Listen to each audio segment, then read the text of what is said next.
হাতে মাত্র 250 টাকা থাকলে চট্টগ্রাম শহর থেকে একটা ঝর্ণা টিপ দিয়ে আসতে পারবেন। তো চলেন ঝর্ণায় যাওয়া যাক। আপনি চট্টগ্রাম শহরে যেখানে থাকেন প্রথমে চলে আসতে হবে নগরীর একেখান মোড়। সেখান থেকে সীতাকুণ্ডগামী একটা বাসে উঠে পড়বেন, যার ভাড়া জনপ্রতি 60 টাকা করে নেবে। আর হ্যাঁ, আপনাদের তো বলাই হয়নি কোন ঝর্ণায় যাচ্ছি। আজ আমরা যাচ্ছি কমল হোটেলের রূপসী ঝর্ণায়। আমরা যেহেতু বছরের বর্ষার শুরুতেই এই ট্রিপে গিয়েছিলাম, তাই আশা অনুযায়ী পানি পাইনি।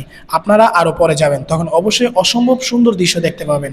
তারপর 40 থেকে 50 মিনিটের মধ্যে আপনারা চলে আসবেন রূপসী ঝর্ণায় যাওয়ার জন্য। যে রাস্তা রয়েছে সে রাস্তায় মেইন রাস্তা থেকে 5 মিনিট হাঁটলে রেল রাস্তা দেখতে পাবেন। তারপর দেখবেন কিছু বাতের হোটেল, সেখান থেকে আপনাদের বাজেট অনুযায়ী 130 থেকে 150 টাকার মধ্যে দুপুরের খাবার ঠিক করে নেবেন।